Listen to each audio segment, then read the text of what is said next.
અમદાવાદમાં રફતારનો કહેર સામે આવ્યો। અમદાવાદના માણેકબાગ રસ્તા પાસે મોડી રાત્રે અકસ્માત સર્જાયો।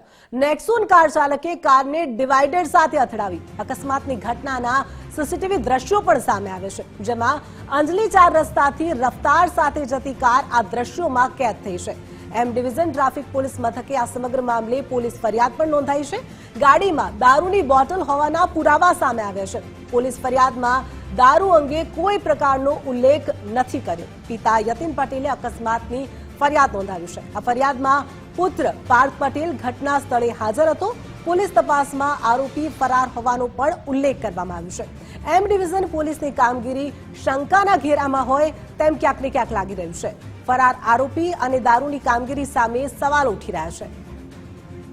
વધુ વિગતો સાથે ન્યૂઝરૂમ થી અમારા સહયોગી કશિશ જોડાઈ ગયા છે। કશિશ, અમદાવાદમાં ફરીથી એકવાર રફતારનો કહેર જોવા મળી રહ્યો છે, શું વધુ વિગતો સામે આવી રહી છે? જી સિંગલ, જણાવું કે ફરી એકવાર એક નબીરો બેફામ બન્યો। ફરી એકવાર અનેક લોકોના જીવ જોખમમાં મૂક્યા, કારણ કે એ વ્યક્તિએ ડ્રિંક એન્ડ ડ્રાઈવ કર્યું।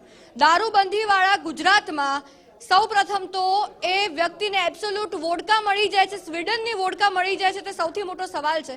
હવે જેમ આપે શરૂઆતમાં જણાવ્યું કે પુરાવા મળ્યા છે દારૂના, પોલીસ તપાસમાં, પોલીસ એફઆઈઆરમાં, પોલીસ ફરિયાદમાં દારૂનો ઉલ્લેખ નથી।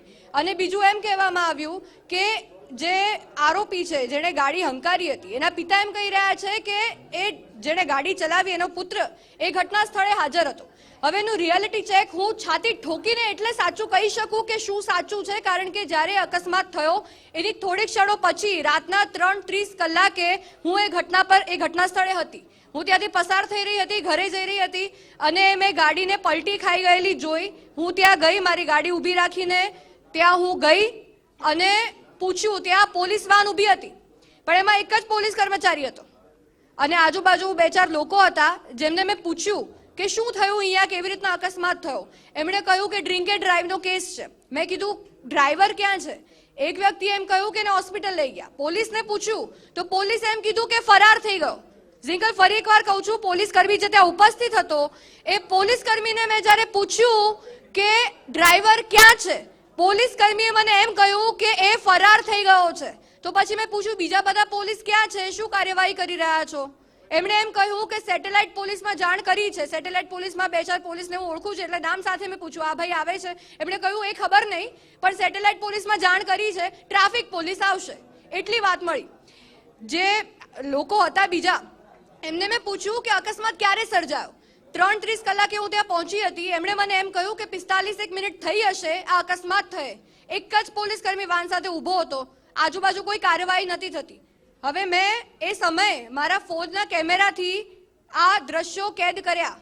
હું કેમેરામેનને રિક્વેસ્ટ કરીશ કે આ દ્રશ્યો પર ફોકસ કરે, મોબાઈલ પર ફોકસ કરે। આ આપ જોઈ શકો છો, આ અકસ્માતના એ દ્રશ્યો છે કે જ્યારે આ ગાડી આખી પલટી ખાઈ ગયેલી હતી। મારા ફોનમાંથી મેં આ કેમેરામાં કેદ કર્યું છે। અને જે પોલીસ ફરિયાદમાં એવો ઉલ્લેખ છે, મતલબ પોલીસ ફરિયાદમાં દારૂની કોઈ વાત જ નથી। પોલીસ કર્મી મને સામેથી કહે છે કે દારૂ પીધી હતી, અને હજુ એક પુરાવા તમને એ બતાવું કે દારૂ હતી।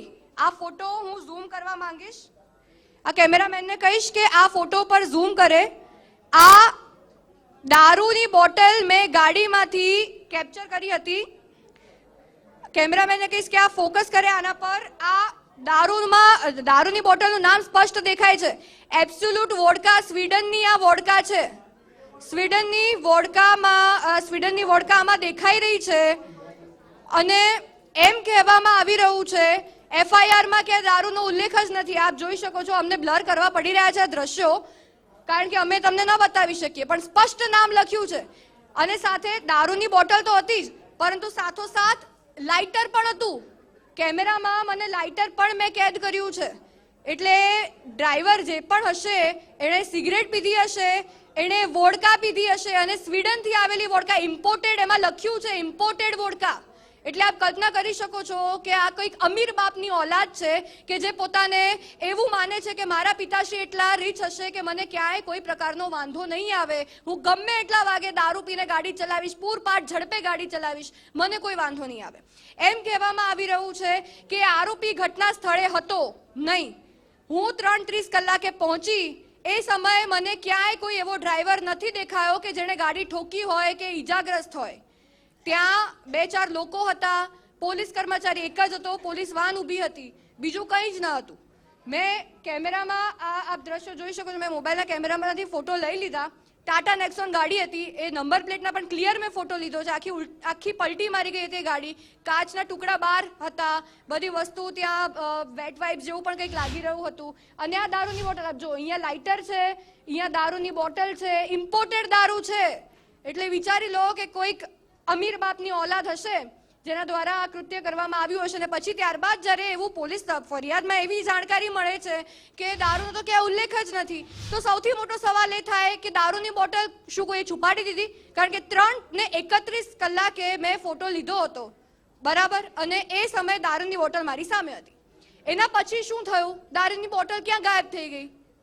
આખો વિડીયો પણ ઉતાર્યો છે. આખો વિડીયો પણ તરત જ મેં અમારી ટીમને મોકલ્યો હતો અને અમારી ટીમ એક્ટિવ મોડ પર આવીને આના પર સવાલ ઉઠાવી રહી હતી કે મોડી રાત્રે અકસ્માત થાય છે, પોલીસની ટીમ, પોલીસની કાર્યવાહી પર પણ સવાલ થાય છે. 45 મિનિટ થઈ જાય છે, એક જ પોલીસ કર્મી હાજર, કોઈ સિરિયસ કાર્યવાહી નથી થતી, નક્કર કાર્યવાહી નથી થતી, ગાડી પલટી ખાઈ જાય છે. થોડા સમય પહેલા માણિકબાગ ખાતે જ એક BMW કારનો આવી જ રીતે અકસ્માત થયો હતો, એ પણ I think drink and drive જ હતું.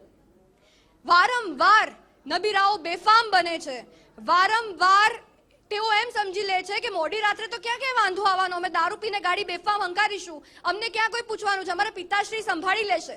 ફરી એકવાર તથ્યકાંડ થયો હોય તો શું કરવાનું? ફરી એકવાર અનેક લોકોના જીવ જોખમમાં મુકાય છે, કોઈનો જીવ ગયો હોત આ નબીરાના કારણે. આ તો સારું થયું કે ડિવાઈડર હતું, ડિવાઈડર સાથે ગાડી અથડાઈ. કોઈ વ્યક્તિ હોત તો શું થાત? કોઈના જીવની કિંમત છે કે નહીં? તમને બસ દારૂ પીવો છે, અડધી રાતના ગાડી બેફામ હંકારવી છે. કોણે તમને હક આપી દીધો છે કે તમારી પાસે થોડાક પૈસા છે, તમે ઇમ્પોર્ટેડ દારૂબંધીવાળા ગુજરાતમાં મંગાવી શકો છો અને પછી તમે બેફામ ગાડી હંકારો છો અને અનેક લોકોના જીવ તમે આવી રીતના રસ્તા પર જોખમમાં મૂકો છો? માણિકબાગ ક્રોસ રોડ પર, એટલે ત્યાં ક્રોસ રોડ પર પણ લોકો મોડી રાત કેમ ના હોય, અવર જવર હોય છે, ભલે એટલી ના હોય. દિવસ દરમિયાન તો ફૂલ ટ્રાફિક હોય છે એ જગ્યાએ, અને રાતના પણ અવર જવર હોય છે. હું ખુદ એ જગ્યાએથી પસાર થઈ રહી હતી, દરમિયાન મેં જો, એટલે આપ કલ્પના કરી શકો છો. હવે પોલીસની કાર્યવાહી કેવી રહે છે તે સૌથી મોટો સવાલ છે, કારણ કે દારૂની બોટલનો FIRમાં ઉલ્લેખ નથી. કેમ નથી? ક્યાં ગઈ દારૂની બોટલ? કોણે છુપાડી? શું આમાં કોઈ પોલીસ કર્મીનો હાથ છે? સૌથી મોટો સવાલ થાય ઝિંકલે. કશિશ, સ્પષ્ટ રીતે દેખાઈ રહ્યું છે કે આ ડ્રિંક એન્ડ ડ્રાઈવનો કેસ છે. સમગ્ર વિગતો સાથે જોડાવા બદલ આપનો આભાર. તો અમદાવાદના માણિકબાગ વિસ્તારની આ ઘટના, જ્યાં માણિકબાગ ડ્રિંક એન્ડ ડ્રાઈવ અકસ્માત કેસમાં મોટો ખુલાસો સામે આવી રહ્યો છે. અકસ્માત બાદ ગુજરાત ફર્સ્ટના કેમેરામાં દારૂની બોટલ કેદ થાય છે, પરંતુ પોલીસના ચોપડેથી આ દારૂની બોટલ ગાયબ થઈ ગઈ છે. આખરે ઘટના સ્થળેથી પોલીસ સ્ટેશન પહોંચતા દારૂની આ બોટલો ક્યાં ગાયબ થઈ ગઈ? પુરાવાઓનો નાશ કરવામાં કોનો હાથ છે તે સવાલ પણ અહીંયા થઈ રહ્યો છે. બેફામ બન્યા હોય તેવી સ્થિતિ હાલ જોવા મળી રહી છે. મારી પાછળ આ કાર છે, તે મોડી રાત્રે અકસ્માત સર્જ્યો.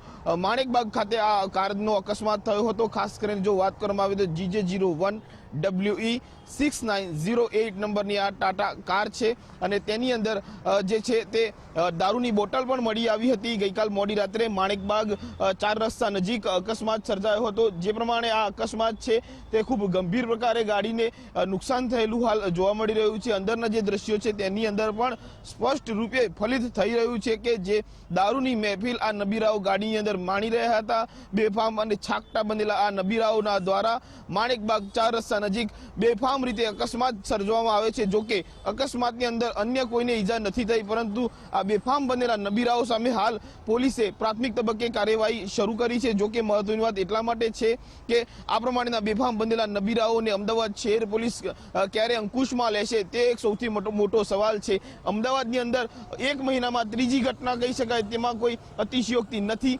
પરંતુ અમદાવાદની અંદર આ પ્રમાણેના જે નબીરાઓ છે તે હાલ ક્યાંક બેફામ બન્યા હોય તે પ્રમાણે સ્થિતિ જોવા મળી રહી છે. કેમેરામેન યજ્ઞમોહન શ્રીવાસ્તવ સાથે કલ્પિન ત્રિવેદી, ગુજરાત ફર્સ્ટ, અમદાવાદ. તો આ રફતારનો કહેર જોતા અનેક સવાલો થઈ રહ્યા છે. આખરે આ નબીરો કોણ છે અને તે ક્યાં ફરાર થઈ ગયો તે સવાલ થઈ રહ્યો છે. શું નબીરાને ભાગી જવામાં પોલીસે મદદ કરી શકે કેમ તે પણ એક પ્રશ્ન છે. નશાની હાલતમાં અકસ્માત સર્જનાર તુરંત ક્યાં ફરાર થઈ ગયો? પોલીસે શા માટે હજુ સુધી અકસ્માત સર્જનારને પકડ્યો નથી? નશાખોરોને રાજ્યમાં શા માટે છૂટો દોર મળી ગયો છે? શા માટે આવારા તત્વોને કોઈ પ્રકારનો પોલીસનો ભય નથી રહ્યો? છાશવારે શા માટે આ પ્રકારે ડ્રિંક એન્ડ ડ્રાઈવની ઘટના બનતી હોય છે તે પણ સવાલ અહીંયા થઈ રહ્યું છે.